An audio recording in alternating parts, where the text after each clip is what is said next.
ముగ్గురు ఆత్మహత్యకు పాల్పడ్డ ఘటన స్థానికంగా తీవ్ర కలకలం రేపుతోంది. ఆ కుటుంబం మొత్తం ఇంట్లో ఫ్యాన్ కు ఉరివేసుకుని ఆత్మహత్య చేసుకున్న ఘటన బాగంబర్పేటలోని రామకృష్ణ నగర్లో చోటు చేసుకుంది. కుటుంబంలోని దంపతులతో పాటు కుమార్తె కూడా ఆత్మహత్య చేసుకున్నారు.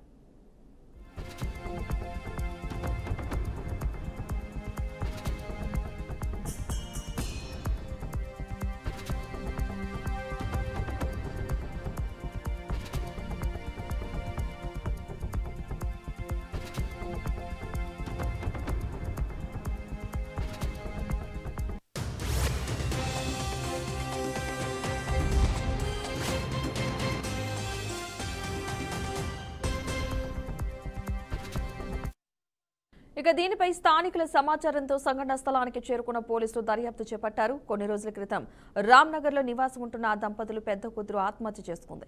దీంతో ఆ కుటుంబం కృష్ణనగర్కు మారింది. ఇక వారు అక్కడ అద్దెకు ఉంటున్నారు. ఆత్మహత్య చేసుకున్న భార్య భర్తలు శ్రీనివాస్, విజయలక్ష్మిలు వారి కూతురు శ్రావ్యగా తెలుస్తోంది. మూఢనమ్మకాలే వారి ఆత్మహత్యకు కారణం కావచ్చనే అనుమానాలు వ్యక్తమవుతున్నాయి.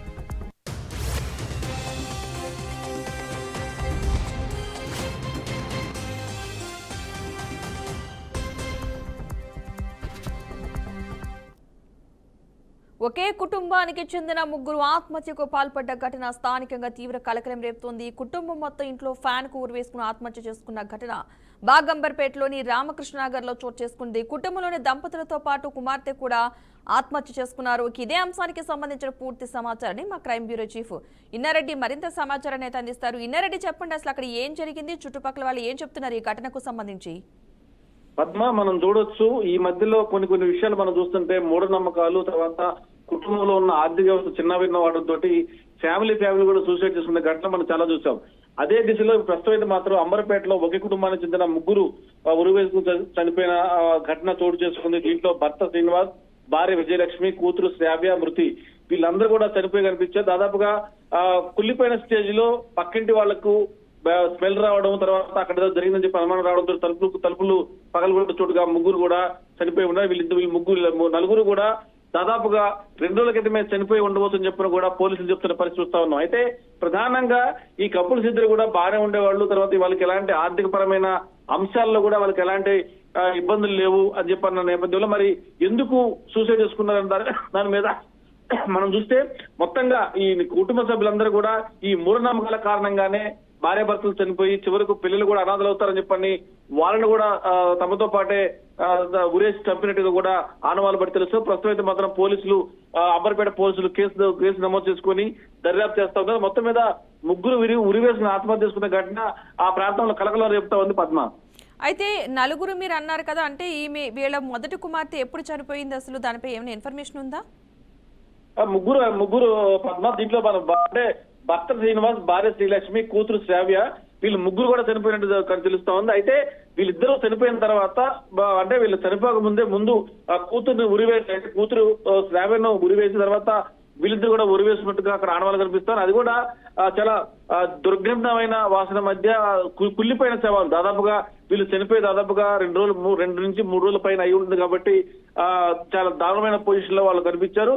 మొత్తం మీద దీనికి సంబంధించి అంటే జనరల్ గా జరిగిన వ్యవహారం మనం గమనిస్తే గతంలో ఆర్థిక పరమైన అంశాల్లో సూసైడ్ వస్తున్న అంశం చూస్తే, కాకపోతే ఇక్కడ మూఢనమ్మకాలు అంటే భర్త శ్రీనివాస్ కి కూడా కాస్త మూఢనమ్మకాలు ఎక్కువ కాబట్టి ఈ మూఢనమ్మకాల నేపథ్యంలో ఏదైనా జరిగి ఉండవచ్చు. అందుకే వీళ్ళు ముగ్గురు కూడా ఆత్మహత్య చేసుకుని చెప్తారు కూడా బంధువులు సమాచారం బట్టి మనకు తెలుస్తా ఉంది. అయితే ఇన్నారంటే అక్కడ ఉన్న చుట్టుపక్కల వాళ్ళు ఏం చెప్తున్నారంటే వీళ్ళు అంతకు ముందు నుంచి అంటే చనిపోవడానికి ముందు నుంచి ఏదో ఒక ప్లాన్ చేసుకునే ఉంటారు కాబట్టి అంతకు ముందు చుట్టుపక్కల వాళ్ళతో ఏమైనా మాట్లాడిన సందర్భాలు ఏమైనా ఉన్నాయంటారా?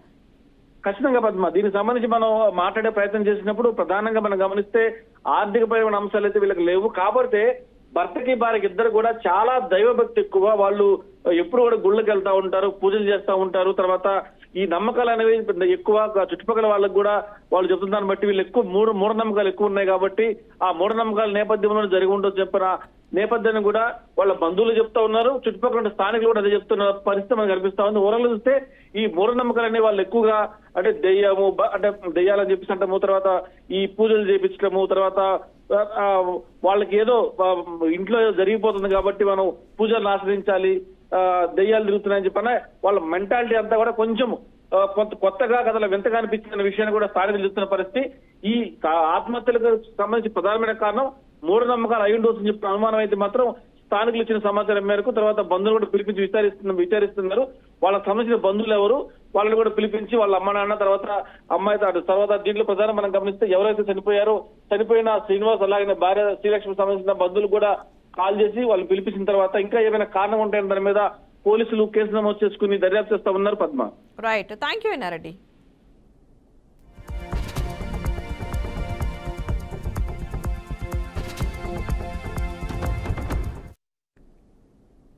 విశాఖలో మరోసారి ప్రైవేటు హాస్పిటల్ నిర్లక్ష్యం దారుణానికి దారితీసింది.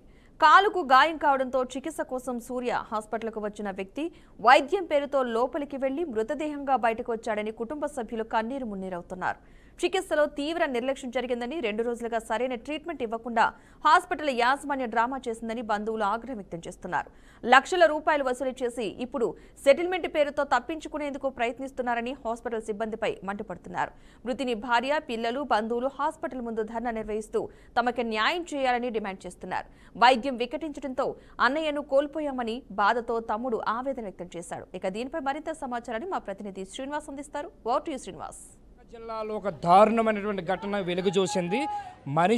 మనిషి చంపేసే ప్రయత్నం చేసింది. సూర్య హాస్పిటల్లో ఇప్పటికే చాలా పరిణామాలు జరిగాయి. సూర్య హాస్పిటల్ భాగవతాలు ఒక్కొక్కటి బయటకు వస్తున్నాయి. ఈరోజు 2 రోజుల క్రితం ఒక మల్లా రామకృష్ణ అనే ఒక పేషెంటు కాలు విరిగిందని చెప్పి హాస్పిటల్లో జాయిన్ అయితే చంపేశారంటే ఇంతకంటే దుర్మార్గము దోపిడీ ఎక్కడ ఉండదు. అదేవిధంగా సూర్య హాస్పిటల్లో జరిగినటువంటి భాగవతం చూస్తుంటే కాలు విరిగిపోతే ఆ రామకృష్ణ అనే పేషెంట్కి చంపేశారంటే హార్ట్ అటాక్ అని కొంతవరకు చెప్తున్నారు.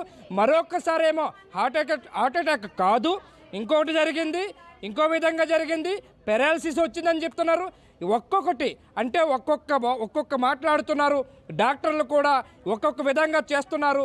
వీళ్ళు చేసినటువంటి ఆగడాలు డబ్బుల కోసము మనిషి ప్రాణాలు తీసే పన్నాగం పడ్డారంటే సూర్య హాస్పిటల్ భాగవతం ఇంత దారుణంగా ఉంటుందని ఎవరు అనుకోరు. ఇంత దారుణమైనటువంటి దాష్టికాలు ఒక్కొక్కటి బయటకు వస్తున్నాయి. ఇదే విషయం పైన ఏదైతే ఆ బంధువులు ఉన్నారో ఆ బంధువులను కూడా అడిగి తెలుసుకుందాం. వీళ్ళు చేస్తున్నటువంటి ఆగడాలు ఏవైతే ఉన్నాయో, వీళ్ళు సూర్య హాస్పిటల్లోని వచ్చినటువంటి పేషెంట్ని హార్ట్ అటాక్ వచ్చిందని చెప్పి చంపేశారంటే, ఇంత దారుణంగా ఒడిగట్టారంటే ఈ సూర్య హాస్పిటల్ ఆగడాలు, దాష్టికాలు, దుర్మార్గంగా పేషెంట్ని చంపేశారు. ఈరోజు అభంశుభం తెలియని చిన్నపిల్లలు ఉన్నారు. ఆ పిల్లలకి బాధ్యులు ఎవరు? వాళ్ళు పోషించింది ఎవరు పోషిస్తారు? వాళ్ళ చూడొచ్చు రామకృష్ణ అనే పేషెంట్ వాళ్ళ భార్య ఆ రోజున చూడొచ్చు, ఓ పక్క ఆమె పడుతున్న బాధ చూడొచ్చు, వాళ్ళు చూడొచ్చు ఇక్కడ ఎంత దారుణంగా ఉన్నదో. వాళ్ళ పిల్లలు చూడొచ్చు. ఈ పిల్లలు చూస్తే కన్నీళ్ళు వస్తున్నాయి. ఒక పక్క ఈ పిల్లలకి బాధ్యులు ఎవరు? సూర్య హాస్పిటల్ ఆగడాలు. సూర్య హాస్పిటల్లోకి కాలు విరిగిందని హాస్పిటల్లో జాయిన్ అవుతే కాలు విరిగితే చంపేస్తారా? కాలు విరిగితే చనిపోతారా? కాలు విరిగిపోతే హార్ట్ అటాక్ వచ్చేస్తుందా? అంటే బీపీ నార్మల్లో చేయలేరా? ఇక్కడ ఏదైతే ఉన్నదో ఎనస్థీసియా ఇచ్చినప్పుడు ఏదైనా అధిక మోతాదులో ఇచ్చారా, తక్కువ మోతాదులో ఇచ్చారా? వాస్తవంగా డాక్టర్ యాజమాన్యం చెప్పాలి. ఈ యాజమాన్యం ఏదైతే బాధితులకి అండగా నిలవలసినటువంటి ఏదైతే మనిషి ప్రాణాన్ని తీసినటువంటి ఏదైతే సూర్య హాస్పిటల్ ఉన్నదో, సూర్య హాస్పిటల్ ఇది ఒక్కసారే కాదు, అనేకమైనటువంటి మంది చనిపోయారని కూడా అభియోగాలు ఉన్నాయి. రామకృష్ణ చనిపోతే రామకృష్ణ కాలు విరిగిందని ఆసుపత్రికి వస్తే చంపేశారంటే ఇంతకన్నా దారుణం ఏమైనా ఉన్నదా? ఇంతకన్నా దుర్మార్గం ఏమైనా ఉన్నదా? చూడండి, ఈ పిల్లోడు రామకృష్ణ చనిపోయినటువంటి రామకృష్ణ ఇద్దరు బిడ్డలు.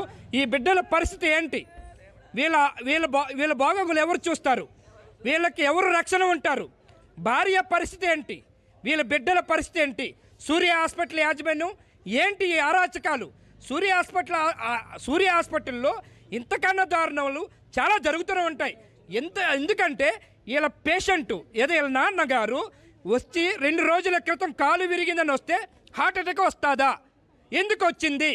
దీని వెనక ఆద్యులు ఎవరు, బాధ్యులు ఎవరు, ఎందుకు చంపేశారు, దేనికోసం చంపేశారు అనేదే ఈరోజు ఏదైతే ఆ పేషెంట్ యొక్క పిల్లలు కూడా అదే మాతో మాట్లాడిన విషయాలు కూడా చెప్తున్నారు. వెంటనే ప్రభుత్వం దీని మీద యాక్షన్ తీసుకోవాలి. డిఎంహెచ్ఓ వచ్చి ఆసుపత్రిని సీజ్ చేయాలి.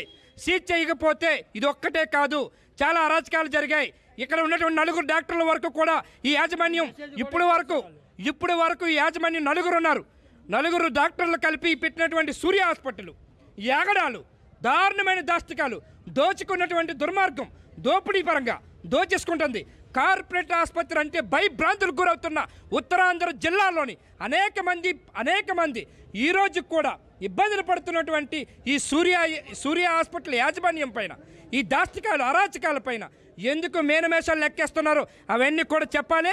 ఎనస్థీసియా లేకుండా జరిగిందా? ఇది ఎనస్థీసియా ఉండి చేశారా? ఇది ఏ విధంగా చేశారో ఇవన్నీ కూడా పేషెంట్ తాలూకా ఉన్నటువంటి వాళ్ళ భార్యకి, వాళ్ళ పిల్లలకి బాధ్యత వహించాలి, చెప్పాలి. సూర్య హాస్పిటల్ ముందుకు రావాలి. ఏదేమైనా జరిగినటువంటి ఘటన ప్రభుత్వం దిగివచ్చి ఇట్లాంటి వారిపైన చర్యలు తీసుకోవాలి, ఆసుపత్రి ముయ్యాలి. ఇట్లాంటి కార్పొరేట్ సంస్థలు దోచుకున్నటువంటి విశాఖ జిల్లాలో అనేకమైనటువంటి ఉన్నాయి, ఇవన్నీ ముయించే ప్రయత్నం చేయాలని చెప్పేసి బీఆర్కే న్యూస్ నుంచి మేము కోరుతూ ఉన్నాం. Thank you. Cameraman Suryathoti Srinivas, Visakhapatnam.